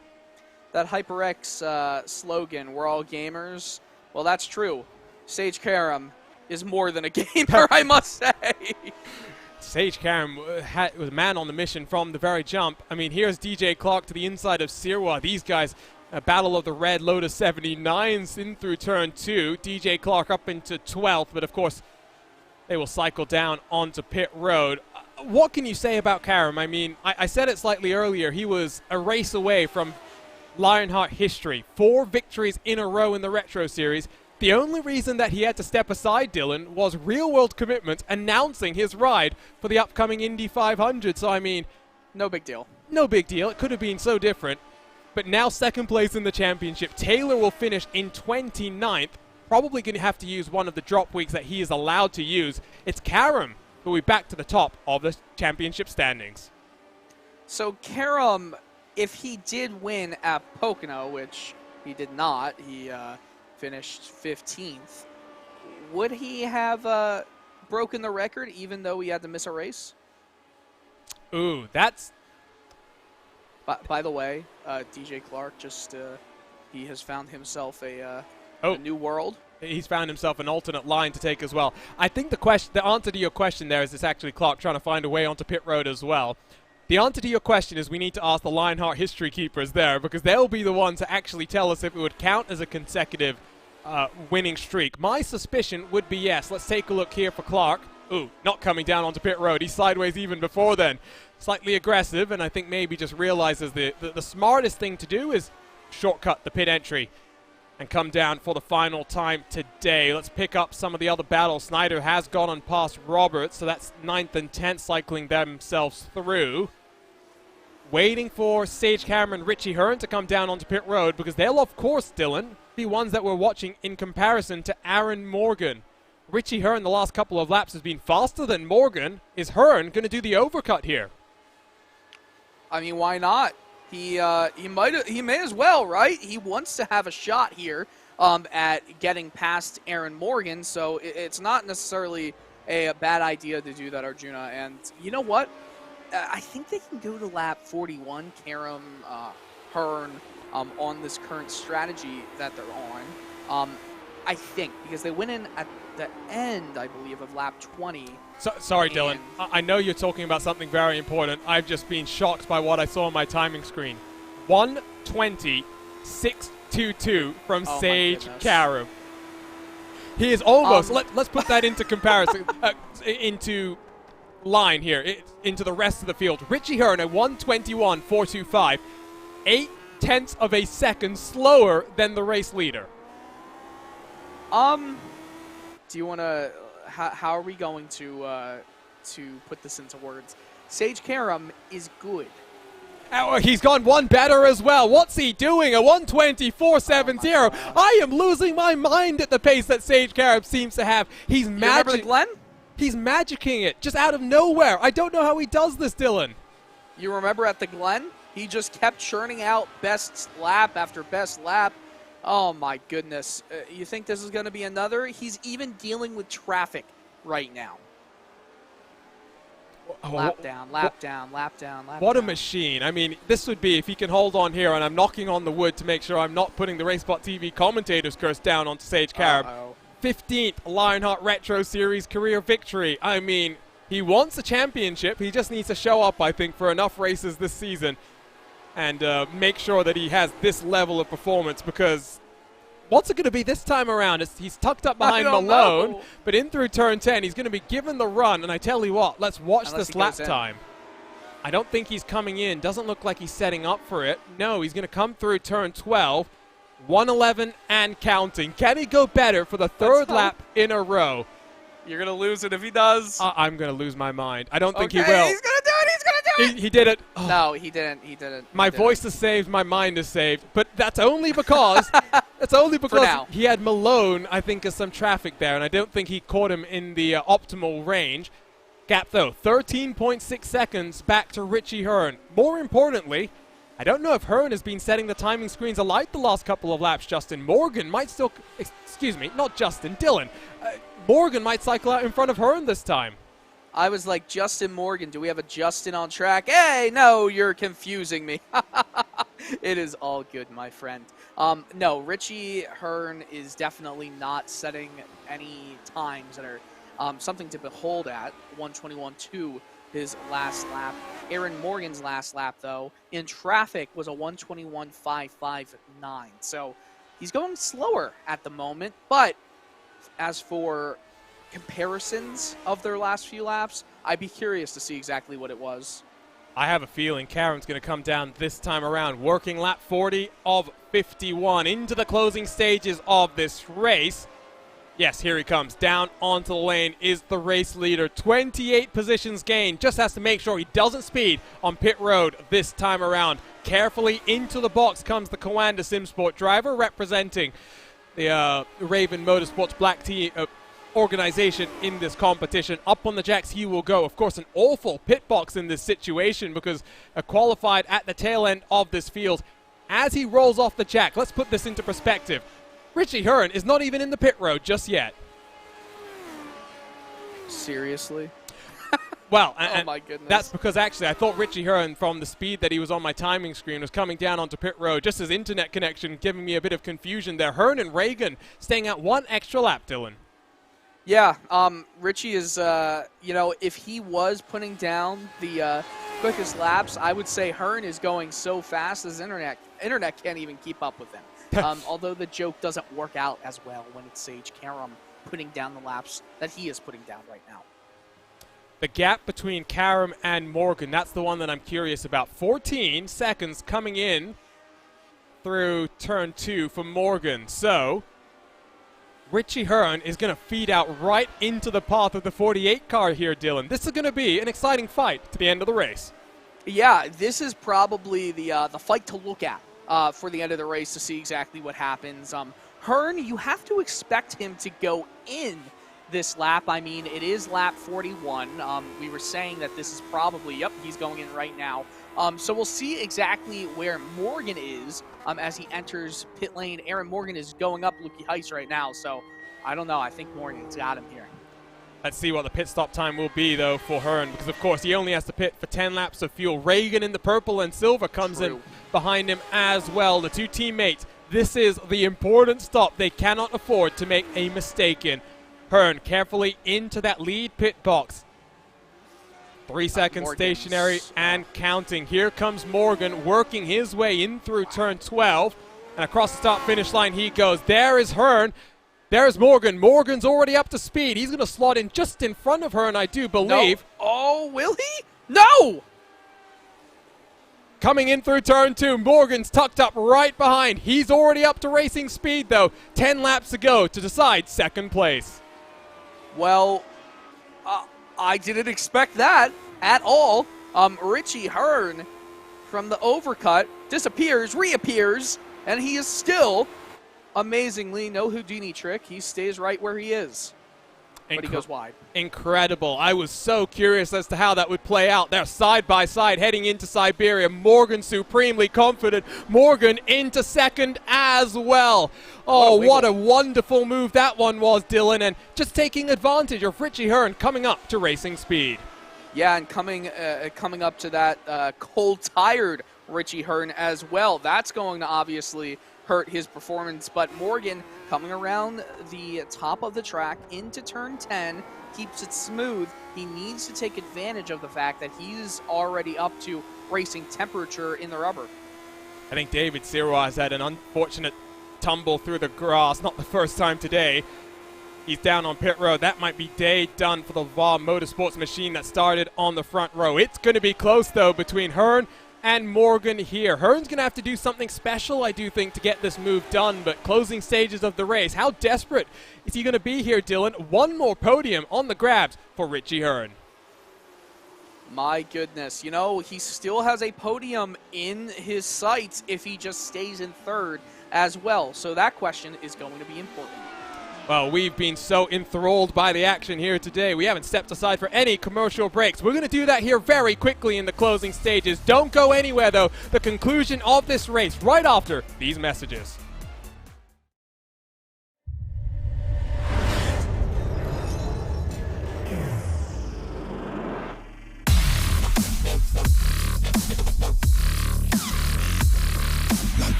Hello and welcome back to racespottv for continued coverage in the Lionheart Retro Series. Round 6 and the HyperX Grand Prix of Phillip Islands is in its closing stages, and just as we went to commercial break, a heartbreak for Richie Hearn. Pole position for the first time in his Lionheart Retro career, and a small spin has dropped him out of the podium positions. My name is Arjuna Kankipati. Alongside for the action is Dylan Coyle. Dylan, what a drive it had been for Richie Hearn up to that point, and such a shame to see it come to an end like that. Oh, I know. We were so upset during the commercial break to see Richie Hearn just go off track, but he still is going. He still is in the top 5. There is a chance, an outside chance of a podium, depending on if Chris Reagan and Mike Rasmas come together, and they're side by side right now for P3. Take a look at that action very quickly before we go and see the replay of what happened to Hearn under commercial break there. What a shame. Pace was really strong right from the bat. Here is that incident coming through Siberia off into the gravel, able to lock that one down just in time. We'll take a look at the onboard look as well. As you can see, he just about keeps it out of the tire barriers there. Here's that onboard look. Listen to the power as well. Just snaps around on him, and well, the good news is here, Dylan, you'll watch as he noses it towards the tire barrier, just about avoids taking any damage. Like you said, if Rasmas or Reagan comes unstuck, Hearn will be right there to pounce. Yeah, and if he is able to do it, then, well, good for him. But now it's Chris Reagan and Mike Rasmas, and they want to get themselves into this podium position to stay. I think it's pretty much guaranteed, even though Morgan is only around 5 seconds in front of this lead pack, or the third and fourth pack of cars. I think he's pretty much got second wrapped up, and, well, Sage Karam, you know, he's doing Sage Karam things. Yeah, I mean, it was so important to talk about Richie Hearn coming back from commercial break. We didn't mention who is leading this race. I mean, it was pole for Richie Hearn. Opposite story for Sage Karam, starting all the way back in 29th position. A penalty after some contact earlier in the season. Had to fight his way through, and I mean, once he did so, Dylan, there was some commotion that he made his way through as well, but 18 seconds clear, I think that speaks volumes to the pace he had today. Yeah, absolutely, and he has done a remarkable job of making that car as strong as he possibly can. So, good on him, and you know what? I'm looking at the stats right here. The best finish that Chris Reagan has ever had in his 23 races coming into this one was third, and it was at Pocono in Season 4. So, this could be an opportunity for him to get another podium. He'll have 5 laps to do it then. Final 5 trips around this wonderful circuit. I mean, no changes for the lead last time we came here. Doesn't mean it wasn't an intriguing race, and what a race we've been treated to here. 30 cars took to the green flag. We saw lots of commotion in the braking zone of turn 4. Now left with just 18 cars out there and circulating, of which 13 are left on the lead laps. As always in this championship, Dylan, it's so important to stay out there. Keep pounding around and recovering whatever finishes you can, because those points will add up at the end of the season. And, you know, we haven't really mentioned it throughout the rest of the race except for lap 1, but with Matt Taylor being involved in that incident, he's going to officially finish 29th. And with Sage Karam, the championship competitor, most likely finishing atop the podium, that does not look good for his championship run after this race. But hey, Karam, he's a busy guy, so it doesn't necessarily mean that Taylor is going to have to fight tooth and nail every race against results like this from Karam. It's going to be close as well with Aaron Morgan, who took victory the last time we were at a road course. As you can see, that was Rasmas trying to just duck and dive through the traffic, trying to find a little bit of clean air to use to his advantage. Just taking a look, Dylan, at my championship standings right now. Morgan probably will cycle himself up into third. He talked about Chris Reagan. What about Mike Rasmas, sitting very comfortably third place in this championship with Reagan in fourth? Consistent runs for them have taken them to the positions they're in, as it's Rasmas going defensive down into turn 4. These guys need to be careful not to come to blows in the closing stages here. well, consistency matters when you don't have a gimmicked point system that bases wins more than anything else. Shots fired. Shots fired! Nothing that IndyCar would ever look at doing, that's for sure. Yeah, never, ever, please.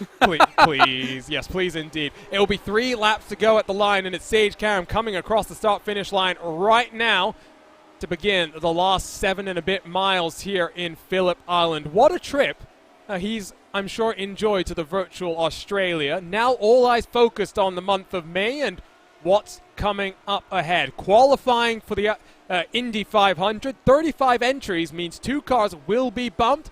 I'm sure he's going to be very focused for not this coming weekend, the Indy GP, but the weekend after that. It's all about Indianapolis 500 qualifying. I didn't even realize there were 35 entries, so a bump day at Indy is a good day, I always feel. I'm just hoping that we see more of Hinchcliffe getting in instead of getting bumped out like he was just a couple years ago. Well, any day at Indy is a good day. I'd probably argue there. Okay. I was slightly hoping that I'd be able to go and visit this year, but it will have to wait at least till 2022. I'm sure when we have 100% attendance back as well. That's going to be a totally different experience. I was talking to some of the team that I know that have been there over the last 12 months, specifically in August, as Reagan very sideways coming out of Siberia. RaceSpot's own Aaron Likens, who's now an NTT IndyCar flagman, so no longer part of our Indy 500 coverage, which starts this coming weekend with the Fix 500. You'll be on air. He'll instead be up in that flag booth right on the start-finish line. I was taking a look at some photos he was posting. Not jealous at all of the position he's in. He's a great guy. Have you ever had the chance to meet him in person? I haven't, and I tell you what, that's one reason I want to go to Indy, just to meet so many of these people. I've had the pleasure of calling a race with Aaron once before, and I tell you what, Dylan, he didn't have a production feed at all, and you wouldn't have known if I hadn't told you just then. Yep, he knows exactly what's going on all around the track, so that doesn't surprise me. Great guy. He's got a very interesting story. And that's, I think, a lapped car coming together with a car on the lead lap. Covey Moore in the factory pack 15. And like you say, Ariel Alanis closing stages of the race. Alanis had been having a rather good run. Still in the top 10. Loses it by himself. And Covey Moore loses it in front of him. Let's see if we can get a better aerial look at this angle. You know, there's just been way too much synchronized spinning in this race, and it's actually frustrating me that this isn't an Olympic event right now. Well, sim racing is now a part of the Olympics, so I think we need synchronized sim spinning as well. Synchronized sim spinning. It rolls off the tongue. You saw that? A little bit of a wiggle right there. Final lap already. It has flown past, so 50 laps done. One more trip around this wonderful circuit at Phillip Island, and it will be a 4th victory on the season for Sage Karam. What can you say about the pace that he's had? I mean, it struggled a bit at Pocono, yes, but 3 victories to kick off the season. Returns to the HyperX victory lane, we're presuming, at the conclusion of this lap, Dylan. He's a man on a mission. Can't wait to see what he gets up to in the month of May. I mean, that's going to be 4 wins out of 5 races for him, as there's a spin, by the way. I'm sorry to cut off our Sage Karam viewing. Spin right in front of Reagan and Razmas, so that is dangerous, and it's great. We're going to see Karam cross the line, and then 23 seconds later, we're going to see these competitors cross the line. Karam doing a very nice thing for us. Yeah, Rasmus and Reagan still very, very close, so watch out for them to switch around. They're working their way in towards Stoner and Siberia right now, but all eyes at the front. Once more, it's Sage Karam. He's not had an easy day by any means. Started back in 29th. Showed the true meaning of being a Lionheart, to work his way through the field. Fought his way past Richie Herner as well, and then dominated. 20 seconds clear from the rest of the field. Karam takes victory in the HyperX Grand Prix of Phillip Island. Once more, we will talk to him in the HyperX victory lane as well. But for now, let's check out this battle for the final step on the podium. Morgan will come across the line in 2nd, and it will be Mike Razmas in 3rd, with Christopher Reagan in the purple and silver, settling for 4th position. Some very well-earned championship points for all of these drivers, But big disappointment for Richie Hearn as he comes across the line to get a top 5 finish here today, Dylan. He would have been hoping for another podium finish. He would have been hoping for at least a second-place finish, especially with the run that he had. But very unfortunate. Nonetheless, though, it was a great run for him, and this is going to be one of his, so far, only a few Retro Series podiums. I think it's well-deserved. Or no, podiums, top 5s, I should say. It's well-deserved. I think a podium probably even more what he would have wanted. Maybe we'll get a chance to speak to Richie, but we will wait and see as we work our way into our HyperX post-race show. Still waiting for the final cars to come across the line. There's Trevor Malone in 11th. 70 seconds adrift from the race leader. Here comes George Anzaldo, series organizer, 12th on the day for him. 8 positions gained as well. He'll be pretty happy as there come the 2 factory-backed cars as well. But it is Sage Karam, the happiest of them all. And guess what, Dylan?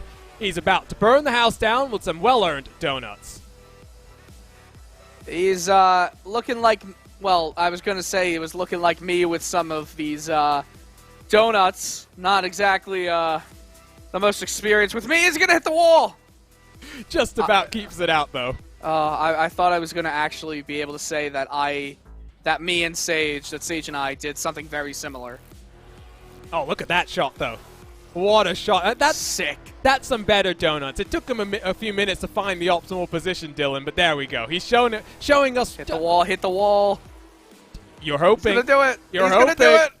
He's going to do it.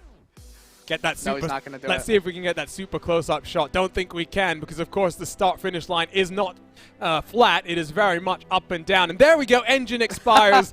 Donuts come to an end. Let's go take a look then at our Carnox race results. These are unofficial. Race Control, I think, has plenty to work their way through in a chaotic 51-lap affair. But Sage Karam, I mean, dominant on the day. Fastest lap, a 1:20.470. That is about 4 and a bit tenths clear of the rest of the field. He is also 22 seconds clear of Aaron Morgan in the 48 car. Victor, last time on the road courses, settles for second step on the podium. Mike Rasmas in third with Christopher Reagan in fourth. And Richie Hearn rounding out the top 5. Lots of new names and fresh names up in that top 5. Great to see consistency from lots of these championship contenders. Ricky Harding in 6th with Lionel Callisto in 7th. 3 positions gained there in the 97 with Alex Guyon, Ariel Alanis, and Paul Jenkins rounding out the top 10. Trevor Malone in the teal 34. 11th position for him. Final car on the lead lap, George Anzaldo. He'll be very chuffed about that. 12th on the day for the Raven Motorsports Silver Machine. Isaac Snyder, the first of the cars, 1 lap down with Danny Roberts, DJ Clark, Craig Forsyth, Covey Moore, and Nick DeGroot all puttering their way to the checkered flag. David Sirra, he started on the outside of the front row. What can you say about him other than heartbreak? Contact made on lap 1 drops him to 19th with Robert Mikes rounding out the top 20. With Michael O'Brien, Paul Slavonic, Cody Wenzen, Chris Staples, Chris Lanini, Caleb Benshi, Tyler Groff, John Francois, Matt Taylor, and Chris Fowler rounding out our graveyard of cars in pit road. What a shame for Matt Taylor, championship leader coming into this one, Dylan. He will leave a very disappointed man. Yeah, that is such a shame for Matt Taylor. You know what? There's still a lot of racing left to go this season. There's a lot that can happen. Well, it is time to work our way into our HyperX post-race show because the Lionheart Racing Series is powered by HyperX, makers of premier gaming gear like the legendary ultra-comfortable Cloud line of gaming headsets. Whatever you play, however you play, HyperX knows that we're all gamers. For more information on HyperX products, visit hyperxgaming.com and don't forget to use the promo code Lionheart15, that's LIONHRT15 for 15% off all orders. Well, let's bring in the man himself. Not sure if he's already standing by, but it is Sage Karam once more in the HyperX victory lane. And Sage, do we got a copy? Yep, I'm here. So Sage, I mean, it was 3 victories on the trot to start off the season. Then you had to step away for some real-world commitments and not necessarily the easiest reintroduction to the action. But back in victory lane, championship aspirations back on track as well. You must be a pretty elated man heading into the month of May. Yeah, no, this is pretty good. You know, I had to start last from an EOL from a prior race. So, you know, I figured let's get it out of the way. Let's go to this race and try and make up as most points as we could. But, you know, we had a really good start, and I was able to gain a lot of spots on, like, the first 2 laps, and that's kind of like what, you know, kept me in this thing. And, you know, originally my plan was to pit on, like, lap 12 and then try and get clean air and just run fast laps and hopefully jump guys just because of that, you know, just having clean air.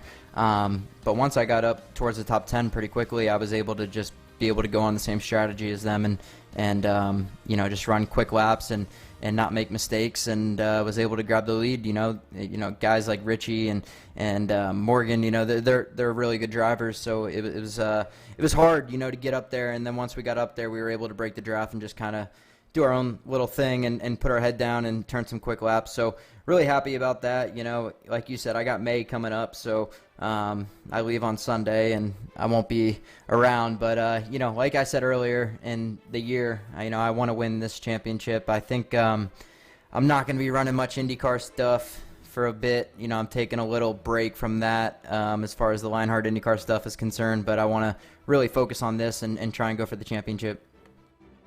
Well, you said you're leaving on Sunday. You got lots of things to focus on as well with Bump Day, just a couple of weeks away. That will be, I'm sure, high stress, but always where you want to be come the month of May. Talk to us about one moment in particular, Sage. First, there was a move down the inside where you got 2 in 1 down into turn 1. That put you into second and gave you the clean air to hunt down the cars in front. Didn't seem like Aaron Morgan or even Richie Hearn was fighting you too hard. You guys had some good clean racing. It's always great to see that in the Lionheart Retro Series. Yeah, no, mostly for the most part, everybody raced pretty clean. I think their strategy was just kind of, you know, let me get in front and stay in the draft. You know, the draft was about 4 or 5 tenths down the straightaway, so if you could stay within half a second through the lap, you could stay in the draft and kind of keep it there. And I think that's what people were going for. And I was, you know, for a long time there, before I got around Richie, when I was chasing him down, I was taking that little pack with me to get up to Richie. And then, you know, they made a little mistake and I broke the draft, and then that was it. So, I mean, the draft was huge. So I think they were kind of keen on following me and just kind of hanging out and seeing what was going to happen. But then, you know, obviously I didn't see the race, but I saw Richie fell down the order. I don't really know what happened to him, so probably some misfortune and stuff. But, you know, he was quick all night. You know, I think he was on the pole, and, you know, so to see him running well is really cool.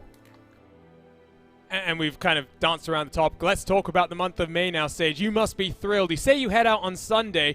How excited are you about heading back once more to this track and having 35 cars, that extra pressure of Bump Day, but that's what makes Indy so very special. Yeah, I'm definitely excited to get back, you know, for my 8th 500. Hopefully, you know, we got to qualify, like you said, 35 guys going for it. And, man, am I stressed. It's very stressful. You know, we haven't really had the strongest qualifying the last few years, so I'm hoping we found some gains. You know, I hope, you know, the Chevy engine is strong, and we can take the fight to the Hondas. You know, but I'm super stressed right now. You know, this was kind of good to, like, get on the sim and just kind of, like, forget about real racing for a second, just focus on something else. And but like I said, man, I'm stressed. There's 35 guys, and all 35 men and women are very qualified to be there. This is probably one of the hardest fields I've ever seen at the Indy 500 to qualify for. I know it's only 35 cars, but all 35, you know, drivers are insanely talented. So 2 good guys or woman are going to go home. And, you know, it's unfortunate. I wish we could all race, but, you know, that's kind of the drama of Indy, and that's what makes it special. But, you know, come next Sunday, if we qualify, you know, that'll take about 80% of the stress off my shoulders, and then we can go race. Well, looking forward to seeing you in action, Sage. Good luck, and I'm sure the entire Lionheart crew will be cheering you on as well. Yep, thank you, guys. So Sage Karam once more in the HyperX victory lane for the 4th time this season. Says he's stressed, but doesn't seem like you could really tell from that. Let's work our way then through these podium interviews. Let's bring in Aaron Morgan in the 48. Race winner last time we were on the road courses, and Dylan Coyle is standing by. Absolutely. Aaron, you got a copy? Yes, sir. Now, you said in the Discord chat that you got very lucky with that lap 1 wreck. You didn't feel like your pace was the best. Why is that? Because it looked like you were going pretty fast from our point of view. I don't know what it is. I'm just not a big fan of Phillip Island. I think it might be one of my, if not my least favorite track on all iRacing, at least road course. It's definitely in my top 3 least favorites, and I don't feel like I have the pace there, especially with like the way the car was like loose, because you got to turn this car with the throttle, but it just was too sketch for me to be confident with it. So I think that wreck took out at least like 4 or 5 people that had better pace than me. And I mean, you can just see by Rasmus chasing me down by half a second to lap at the end. There's a lot of people that could have been ahead of me there.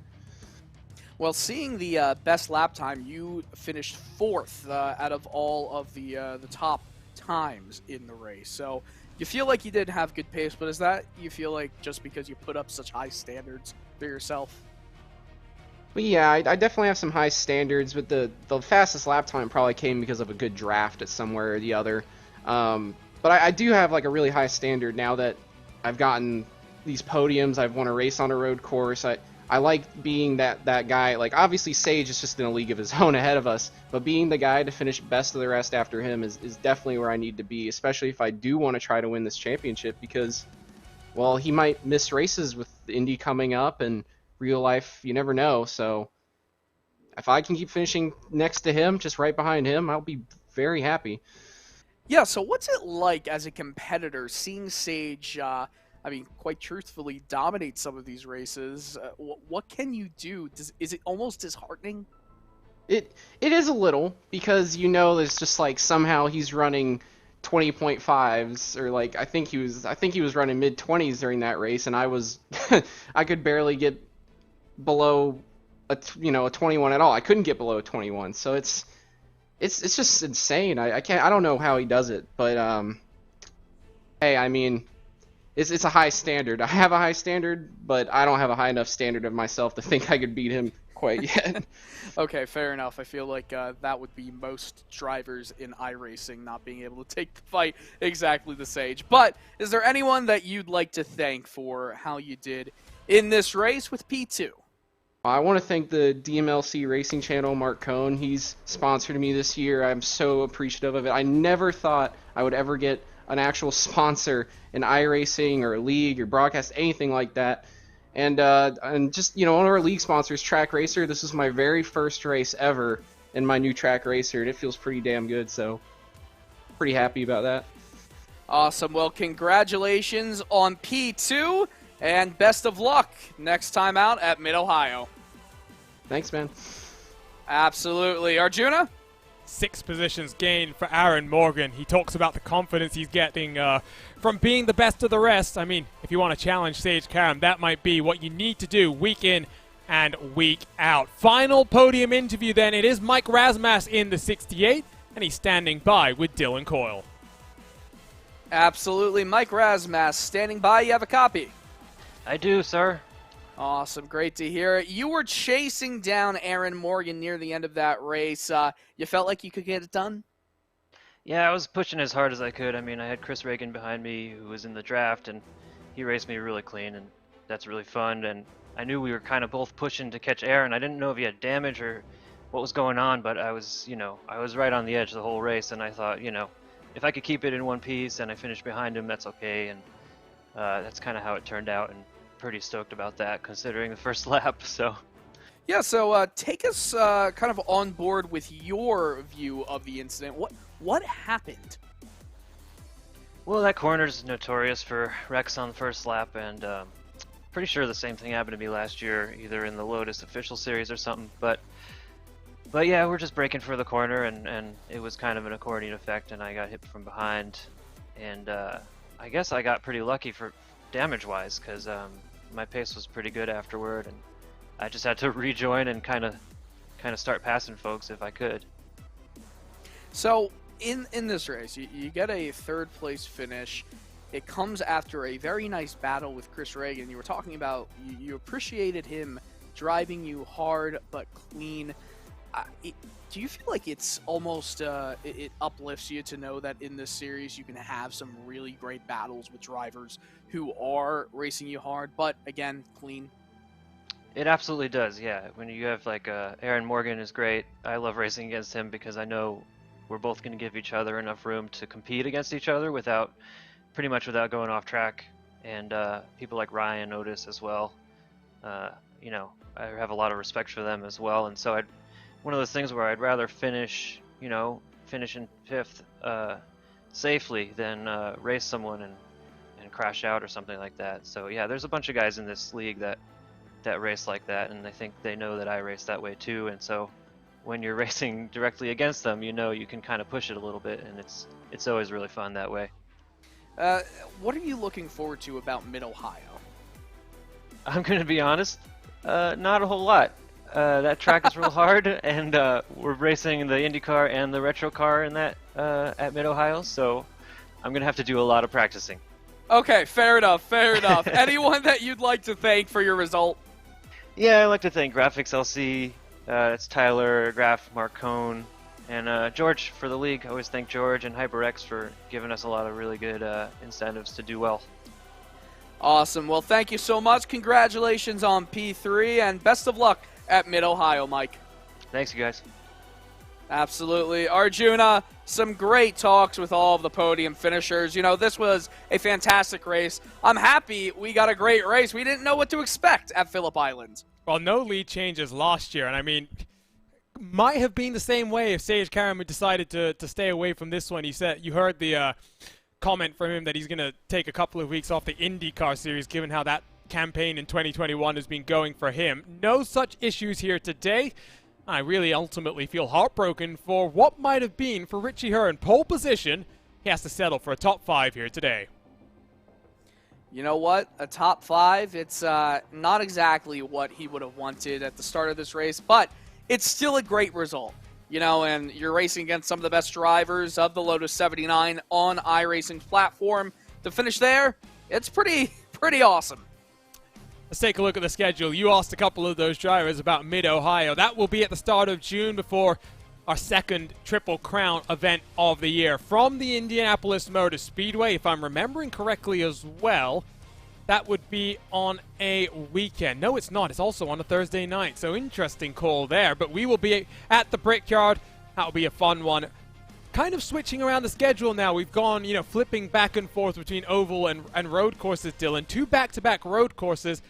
I think it's an interesting kind of thorn in the nail for some of our competitors. Some of them prefer the oval, some of them prefer the road courses. Let's see what they can do at Mid-Ohio. Well, you know what? It's another interesting thing that we've went every other week with a race. March 4th, 18th, April 1st, 15th, 29th, May 13th. Then Mid-Ohio is June 3rd. Indy is June 24th. So 3 weeks in between these races now. It gets to a little bit of a lull, I guess you could say. Races do get a bit more spread out as we come to a conclusion. Let's come to conclusion here today as well, live on racespottv and rebroadcast on ESTV. Round 6 of the Lionheart Retro Series is in the books, and that means we've got some thank yous to give out as well. So many people helped make the Lionheart Racing Series what it is, one of them being SimXperience, the makers of the AccuForce Pro V2, the professional simulation racing steering system. The key to its incredible realism is the groundbreaking direct drive motor control system, providing a driving experience that's second only to the real thing. For more information on the entire SimXperience ecosystem, visit simexperience.com. The Lionheart Racing Series is powered by HyperX, makers of premier gaming gear like the legendary ultra-comfortable Cloud line of gaming headsets. Whatever you play, however you play, HyperX knows that we're all gamers. For more information on HyperX products, visit hyperxgaming.com, and don't forget to use the promo code Lionheart15, that's LIONHRT15, for 15% off all orders. For sim racers, the buttkicker Gamer 2 or Simulation Kit adds the missing driver-to-car connection, bringing more realism to your sessions. By accurately responding to in-game audio, you can feel the track like never before, providing increased vehicle handling and faster lap times. Are you ready for the most immersive experience in sim racing? Well, for more information, visit thebuttkicker.com and don't forget to use the promo code LION2021 for 20% off all orders. Minus 273 is the premier name in karting gloves. Their industry-leading gloves are super lightweight and durable, made of a breathable poly spandex. Whether you're a kart or a sim racer, Minus 273 gives you the control to reach victory lane. For more information on Minus 273's full line of gloves and apparel, visit minus273.biz and don't forget to use the promo code Minus273LHRS15 for 15% off all orders. Looking for entertaining sim racing content? Look no further than the DMLC Racing channel. Follow former Lionheart Retro Series Driver of the Year Mark Cohn's racing escapades as he battles for wins and avoids wrecks with cat-like reflexes. All while providing commentary sure to make you laugh, cry, or both. Follow along by subscribing to the DMLC Racing channel on YouTube and like his Facebook page at the DMLC Racing channel. It's not just them, but the whole team that makes the Lionheart Racing Series what it is. To learn more about these names up on your screen, visit LionheartRacingSeries.com, where you can also find more information about the 3 different competitions sanctioned by the Lionheart competition body. The Retro Series throws the classic Lotus 79 across the globe, while the Lionheart IndyCar Series brings the modern-day IR18 across of the US, with the Lionheart Speedway Series bringing the classic DW12 back to the iRacing service. If you want to follow racespottv for all of your sim racing coverage, follow us on YouTube, Twitter, Facebook, Twitch, and Instagram, and hit the red button and subscribe to us on YouTube to get notified every single time we go live with a great sim racing series we get to cover.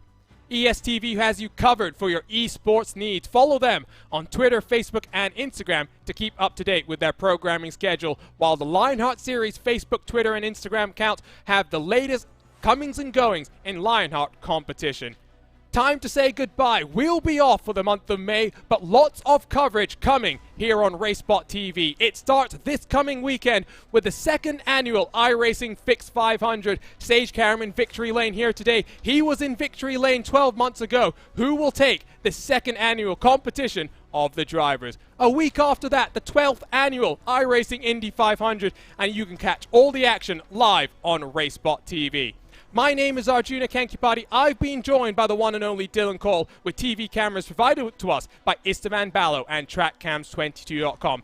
On behalf of the entire team at RaceSpot, thank you for tuning in to more Lionheart coverage, and we'll see you soon for more IndyCar action.